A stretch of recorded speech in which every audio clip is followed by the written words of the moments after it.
I hate Plan B. And I tell you why. Because we have so many doubters. We have so many of those people that say no and you can't do it, it's impossible. But when you start doubting yourself, that's very dangerous. Because now what you're basically saying is that if my plan doesn't work, I have a fallback plan, I have a plan B. And that means that you start thinking about plan B, and every thought that you put into plan B, you're taking away now that thought and that energy from plan A. And it's very important to understand that we function better if there is no safety net, because plan B becomes a safety net. It says that if I fail, then I fall and I get picked up and I have something else there that will protect me. And that's not good, because people perform better when there's no safety net. People perform better in sports and everything else if you don't have a plan B. I'm telling you, I've never ever had a plan B. I made a full commitment that I'm gonna go and be a bodybuilding champion.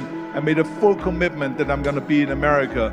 I made a full commitment that I'm gonna get into show business and I'm going to be a leading man. No matter what it takes, I will do the work. I will do the work over and over and over until I get it. The same was in politics, in everything like that. So to me, it is very dangerous to have a plan B, because you're cutting yourself off from the chance of really succeeding. And the reason, one of the main reasons why people want to have a plan B is because they are worried about failing. What is if I fail, then I don't have anything else? Well, let me tell you something, don't be afraid of failing, because there's nothing wrong with failing. You have to fail in order to climb that ladder. There's no one that doesn't fail. Michael Jordan said in one of his interviews, when they said, "You're unbelievable, you're the greatest basketball player of all times." I mean, tell me about that. And he says, well, you're just mentioning the successes. But he says, for me to become the greatest basketball player, I missed 9,000 shots when I was playing basketball at the NBA games. So during these games that he was so successful, he missed 9,000 shots. Does it make him a failure? No. He's one of the greatest basketball players of all times, but he failed 9,000 times. You get it? We all fail. What is not okay is that when you fail, you stay down. Whoever stays down is a loser. And winners will fail and get up, fail and get up, fail and get up. You always get up. That is a winner. That is a winner. I failed in bodybuilding. I lost bodybuilding competitions. I lost powerlifting competitions. I lost weightlifting competitions. I had movies that went in the toilet and that were terrible and got the worst reviews. Hey, we all lose. We all have losses. This is okay. And this is why I say don't be worried about losing, because when you're afraid of losing, then you get frozen. You get stiff. You're not relaxed. Because in order to perform well in anything, if it's in boxing or if it is on your job or with your thinking, it's only happening when you relax. So relax. It's okay to fail. Let's just go all out and give it everything that you got. That's what it is all about. So don't be afraid to fail. The world ain't all sunshine and rainbows. It's a very mean and nasty place, and I don't care how tough you are, it will beat you to your knees and keep you there permanently if you let it. You, me, or nobody is gonna hit as hard as life. But it ain't about how hard you hit. It's about how hard you can get hit and keep moving forward. How much you can take and keep moving forward. That's how winning is done. The first step before anybody else in the world believes it is you have to believe it. There's no reason to have a plan B because it distracts from plan A.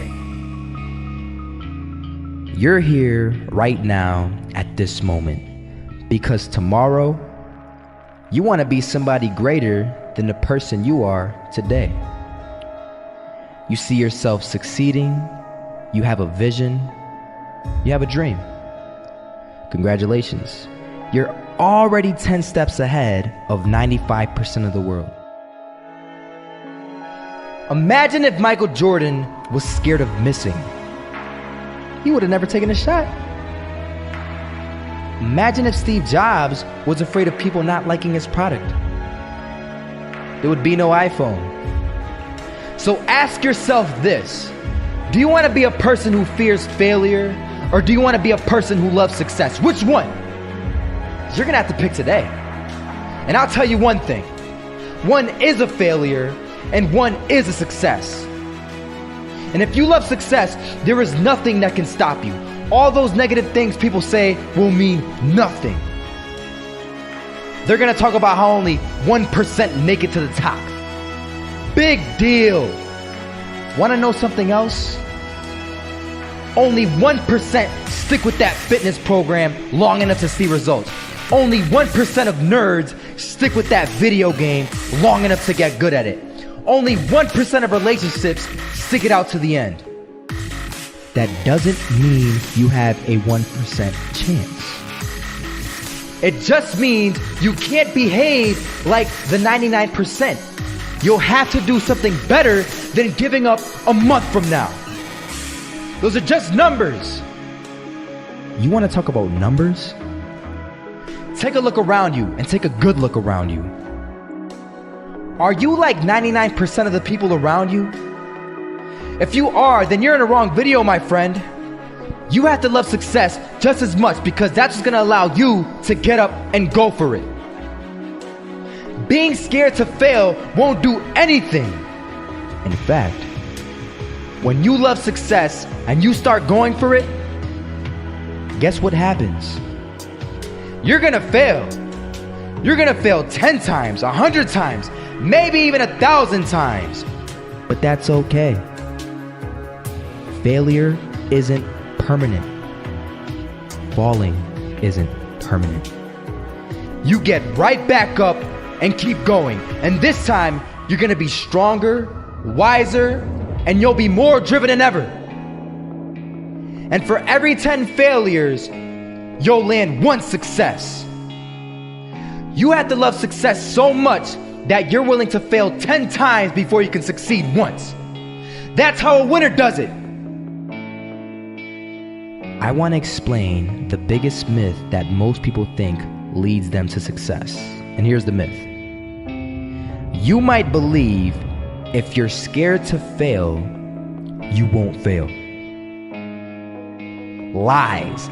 Biggest myth ever. And I believed it. You see, I always thought that being scared to fail in life would literally keep me from failing. I would look at the losers around me and I would say, sheesh, I never want to turn out like him. I really believed this train of thought would help me succeed. Until one day, I was walking down the street and I saw an old man.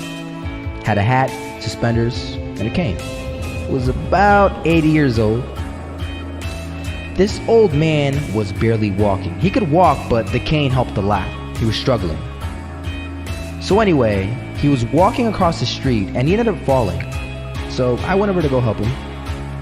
And he gets up, says thank you, and we introduced ourselves. Had a little conversation.